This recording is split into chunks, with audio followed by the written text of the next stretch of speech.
নিজের মাকে নিয়ে বাড়ি ফিরে আসলো ঝিলিক। সম্পূর্ণ জানতে দেখতে থাকো। মনে মনে ঝিলিক একটা কথাই ভাবতে থাকে, নন্দদুলাল কাকে এই সমস্ত খবর দিচ্ছিল। একটুর জন্য জানতে পারলাম না। কথাটা যদি জানতে পারতাম তাহলে অনেক ভালো হতো। এরপর ঝিলিককে দেখে অবাক হয়ে গেছে গৌরব, আর ভাবে এই মেয়েটা এত চুপচাপ হয়ে গেল কি করে। কাজ খুলতে বলছে না, আবার জোরে গান চালাতেও বলছে না। বেশ অবাক লাগছে তো। এরপরে জিজ্ঞেস করে, কি ব্যাপার, এত চুপ হয়ে গেলে যে, তোমার কথা ফুটছে না মুখ থেকে। তখনই ঝিলিক বলে, আপনি নন্দদুলালের ফোনটা চেক করলেন না কেন? এর মধ্যেই গৌরব বলে, আখি দয়া করে তুমি চুপ করো। তুমি যেটা করছিলে সেটা অন্যায় করছিলে, আর এই অন্যায় তুমি করতে পারো না।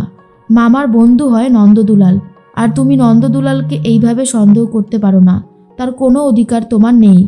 এরপরেই ঝিলিক তখন বলে, সন্দেহ করছিলাম তার কারণ ছিল, উনি কাউকে একটা ফোনে বলছিলেন পিয়ারকে স্যারের ছেলে আর ছেলের বউ। এই কথাটা শোনার পরেই তো আমার সন্দেহ হচ্ছিল।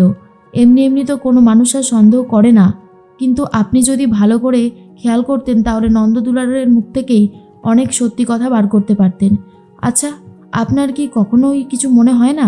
ঠিক তখনই দুজন গুন্ডা বাইক নিয়ে যে ফলো করছিল গৌরবের গাড়িকে, সেটা বুঝে গেছিল ঝিলিক। তার জন্যই বলে, আপনি গাড়িটা সোজা ধাবায় নিয়ে চলুন। এরপরেই গৌরব বলে, কেন ধাবায় নিয়ে যাব কেন? ঝিলিক বলে, আরে বাবা, যেটা বলছি সেটা করুন না, তাহলেই তো হয়। এরপর গৌরব আর ঝিলিক দুজন মিলেই চলে যায় একটা ধাবায়। সেখানে গিয়ে গৌরব বলে, এবার বলো তো কি চাইছোটা কি তুমি? তোমার কোনো কথাই তো আমি বুঝতে পারছি না। আর ঠিক তখনই ঝিলিক বলে, বলতে চাইছি অনেক কিছুই, কিন্তু আপনি কি শুনবেন? দেখুন, আপনি এক কাজ করুন, আপনি এক্ষুনি পুলিশকে ফোন করে জোরে জোরে বলতে থাকুন যে আমাদের পিছনে দুজন গুন্ডা ফলো করছে। আর এই কথাটা শোনার পরে ওই যে দুজন দেখছেন, ওরা পালিয়ে যাবে। গৌরব বলে, কি বলছোটা কি তুমি? ঝিলিক বলে, যেটা বলছি সেটা করুন, তাহলে নিজেই প্রমাণটা দেখতে পাবেন। তখনই গৌরব ঠিক সেই কথাটাই বলে, আর বলে, অফিসার, আমরা এখন একটা ধাবায় রয়েছি, আর এখানে দুজন গুন্ডা আমাদেরকে ফলো করছে। আর এটা শোনার পর গুন্ডাগুলো তাড়াতাড়ি করে সেখান থেকে কেটে পড়ে, আর বলে, বস, আমরা এদেরকে আর ফলো করতে পারবো না। এরা পুলিশকে ফোন করে সবটা জানিয়ে দিচ্ছে। না না, আমরা আর এই ঝামেলায় নেই। তখনই ঝিলিক বলে, কি ব্যাপার, বুঝলেন তো? ওরা আমাদেরকে ফলো করছিল। বললাম না, নন্দদুলাল কিছু তো একটা জানতো, কিন্তু কি জানতো সেটা তো আমরা জানতেই পারলাম না। আরও অনেক কিছু আমাদের অজানা রয়েছে পেয়ারেলাল, সেটা কি আপনার মনে হয় কখনো? আমি কে, কেন বারবার জন্মদিনে আমাকে নিয়ে যাওয়া হয়, আমাকে দিয়ে সই করানো হয়, এতগুলো টাকা ট্রান্সফার করা হয়, কিসের জন্য? আপনার কি এই কথাগুলো কোনোদিনও মাথায় আসে না?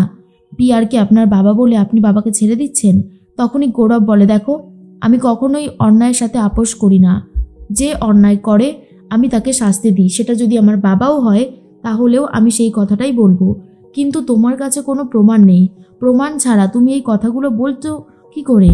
তখনই ঝিলিক বলে, আর যদি আমি প্রমাণ করে দিই তখন কি হবে?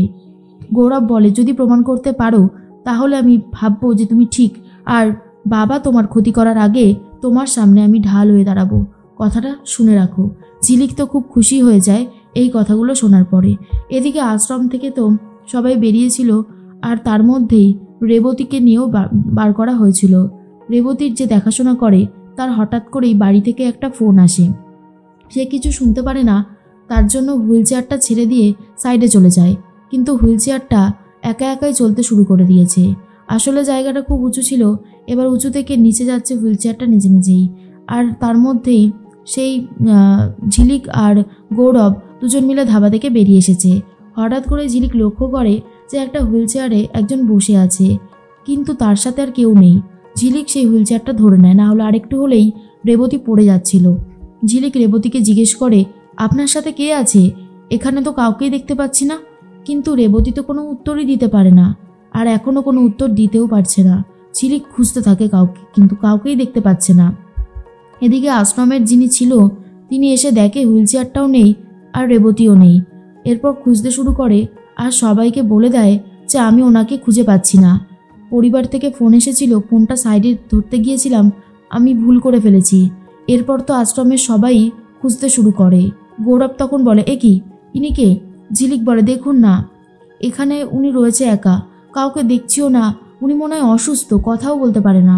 এই অবস্থায় ওনাকে ছেড়ে আমি যেতে পারবো না, ওনাকে আমাদের সাথে নিয়ে চলুন। গৌরব তখন বলে, কেন, ওনাকে আমাদের সাথে নিয়ে যাব কেন? গৌরব বলে, আচ্ছা আমি জানি না, তোমার যা ইচ্ছা তাই করো।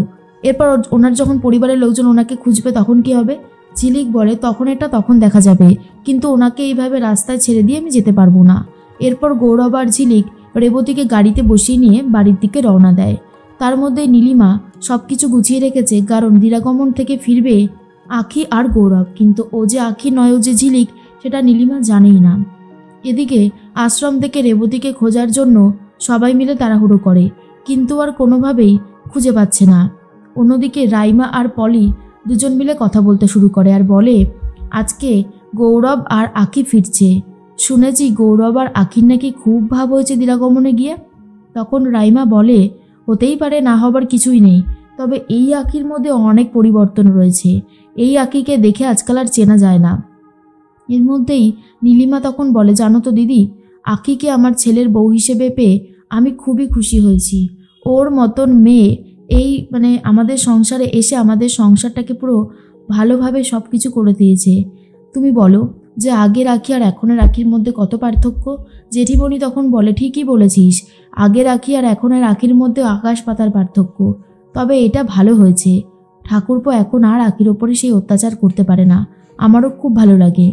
মনে মনে একটা কথাই ঝিলিক ভাবতে থাকে, এনাকে আমি চিনি না জানি না, তবুও এনার জন্য যেন একটা মনের মধ্যে অদ্ভুত মায়া তৈরি হয়ে গেছে। কয়েক মিনিটেরই আলাপ আমাদের, তবুও কেন এরকম হচ্ছে?